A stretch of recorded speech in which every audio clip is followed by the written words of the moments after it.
सिंध जो बबर शेर फ़नकार उस्ताद जलाल चांडियो उस्ताद अली गुल महर जो शागिर्द हो। उस्ताद अली गुल महर खेसि यख़्तारे चपड़ी जी सिखिया सां गॾु जेको कलाम सभ खां पहिरीं सेखारियो उन जा ॿोल हुआ, अॼु सुञाणी कोन थो पर को ॾिहाड़ो यादि कर, दिलि सड़ी वई यार जानी दिलि सड़ी जो दाद कर। जलाल चांडियो पहिरियां पंहिंजे उस्ताद अली गुल महर सां गॾिजी ॻाईंदो हो, पर अॻिते हली पंहिंजे अलॻि अंदाज़ सां ॻाइणु शुरू कयो। अहिड़ी तरह जलाल चांडियो 1973 धारे बाज़ाब्ता तौर ते अवामी रागी तौर मंज़र आम ते आयो। जलाल चांडियो पंहिंजी ज़िंदगी जी पहिरीं महफ़िल पंहिंजे ॻोठ जे भरिसां सैयद याक़ूब शाह जे मेले जे मौक़े ते ॻाई, जंहिं दरगाह जे गादी नशीन सैयद नूर मोहम्मद शाह खेसि दुआ कई ऐं संदसि ॻाइण जे अंदाज़ खे बेहदि साराहियो। जलाल चांडियो जो वालिद जेको हाजी माण्हू हो ऐं हुन जीअं ॻाइणु शुरू कयो त जलाल चांडियो चवे पियो त मुंहिंजो वालिद जेको हाजी हो, मूं जॾहिं ॻाइणु शुरू कयो त शुरू में हू ॾाढो चिड़ंदो हो त तूं राग न ॻा, इन सां असांजो छा वञे। हू पीउ खां लिकी ॻाईंदो हो। ॻोठ भरिसां मेलो थियो त जलाल चांडियो चओ उते ॻायुमि। हाणे जलाल चांडियो ॿुधाए पियो त रस्ते में जेको आहे मुंहिंजो बाबो वेठो ऐं मेले तां जेको माण्हू वापसि अचे पियो त हुन खां पुछे पियो त बाबा तव्हां जलाल खे ॾिठो छा? त पोइ माण्हू ॿुधाइनि पिया त हाजी मेलो तुंहिंजे छोकिरे खयों, सॼे मेले में जलाल जलाल लॻी पई हुई। मां 3 ॾींहं मेले तां ॻाई, जॾहिं वापसि ॻोठ वञणु लॻुसि त डिॼां पियो। इहो जलाल चांडियो ॿुधाए पियो त बाबा खे ज़रूरु ख़बर हूंदी, ॾाढो विढ़ंदो। हाणे जलाल चांडियो ॿुधाए पियो, जलाल चांडियो वातां ॿुधो त सियारो हो, डिॼंदे घर वापसि आयुसि, बाबो मच ते वेठो हो। पहिरें पई मिलियोमांसि त पुठी ठपी चयईं, जलाल हाणे तोखे इजाज़त आहे भली वञी ॻा, छो त औलाद जी माइट नेकी ॿुधंदो आहे त ॾाढो ख़ुशि थींदो आहे, हाणे तोखे झल कोन्हे। चयूं बाबा भला इहा कीअं इजाज़त मिली?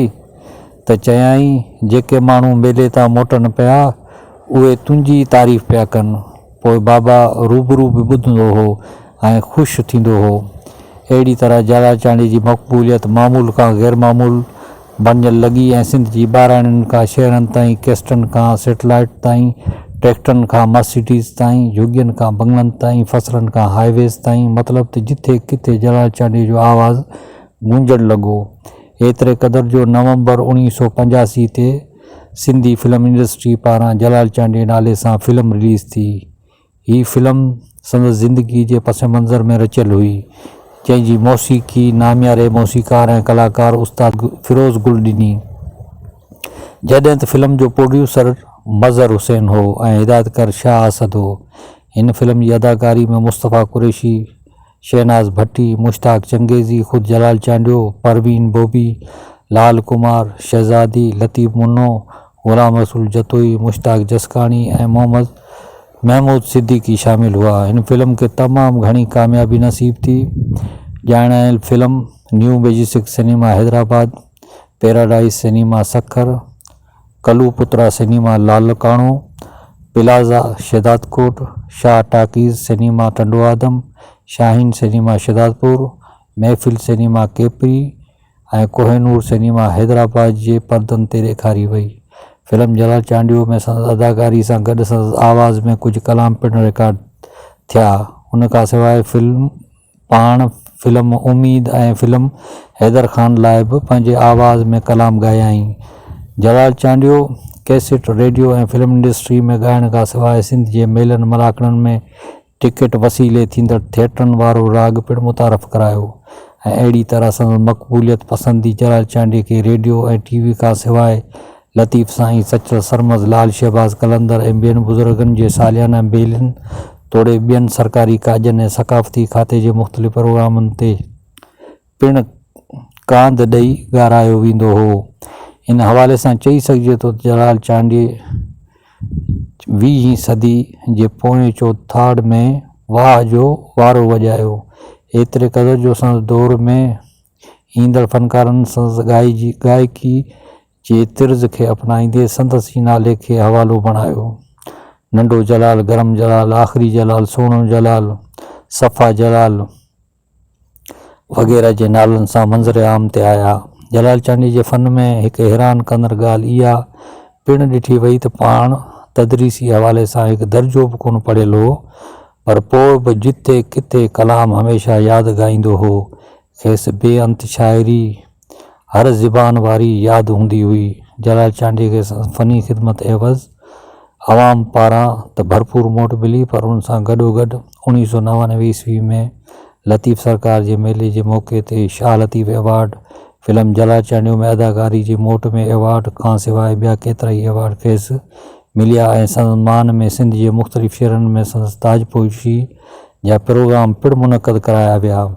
जलाल चांडियो हिकु रागी हुजण सां गॾोगॾु हिकु ज़मींदार ऐं मालवंद माण्हू पिणु हो। वटि सुठी नस्ल जूं केतिरियूं ई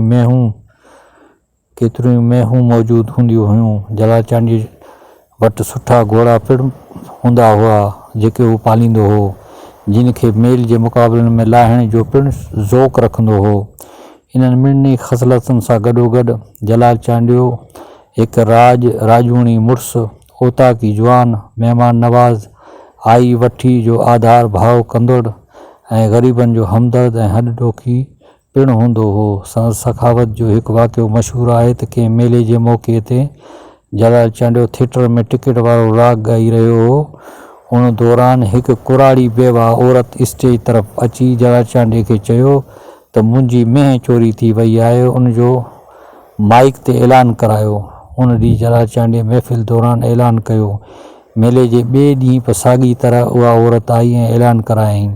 साॻी रीति टीं ॾींहुं बि ईअं थियो। आख़िरकार टीं ॾींहुं ते जलाल विच महफ़िल में उन बेवा औरत खे मथे ते हथु रखंदे दिलिजाए ॾिनी त अमां हिकु हफ़्तो ॻोल्हा कयो, जेकॾहिं मेंहुं जो पतो न पवे त मुंहिंजे वाड़े मां जहिड़ी मेंहुं पसंदि अचे उहा खणी वञिजो। सिंध जे हिन अवामी फ़नकार ऐं अनेक सिफ़तनि जे मालिक जलाल चांडीअ गुर्दनि जी तकलीफ़ सबबु 10 जनवरी 2001 ते वफ़ात कई। संदसि आख़िरी आरामगाह संदसि ॻोठ में आहे। जलाल चांडीअ 10,000 खां मथे ऑडियो कैसेटूं ॾिनियूं ऐं 16,000 खां मथे कलाम रिकॉर्ड कराया। उन्हनि में सभई कलाम तमामु घणा मशहूरु थिया, पर कुझु ही आहिनि। जतन लाइ जेॾियूं डूंगर थी डोरे, शाह लतीफ़ चयमि आख़िर ॿधी हथड़ा, सचल सरमस कंदे यादि तोखे, मखदूम तालिबुल मौला, हल्की हल्की चांडोकी में राशिद मोराई, अॼोकी राति रही पो, नियाज़ मोहम्मद पिताफ़ी, केॾी देरि करे पहुता यार अचो, उस्ताद बुखारी। जलाल चांडीअ जो आवाज़ु अॼु बि माण्हुनि जी दिलनि ते राज करे थो। मरहूम जलाल चांडीअ पाकिस्तान खां अलावा दुबई, शाम, हांगकांग ऐं ॿियनि मुल्कनि में बि पंहिंजे फ़न जो मुज़ाहिरो कयो। जलाल चांडीअ खे 1999 में लतीफ़ एवार्ड, कलंदर लाल शहबाज़ एवार्ड, सचल सरमस एवार्ड ऐं ॿिया एवार्ड बि मिलिया। दोस्तों, मां उम्मीद थो कयां त हीअ वीडियो तव्हांखे तमामु घणी पसंदि आई हूंदी। जे पसंदि आई हुजे त तव्हां हिनखे लाइक कयो, कमेंट कयो ऐं असांजे चैनल खे सब्सक्राइब ज़रूरु कयो ऐं पंहिंजे दोस्तनि खे, प्यारनि खे शेयर ज़रूरु कंदा कयो।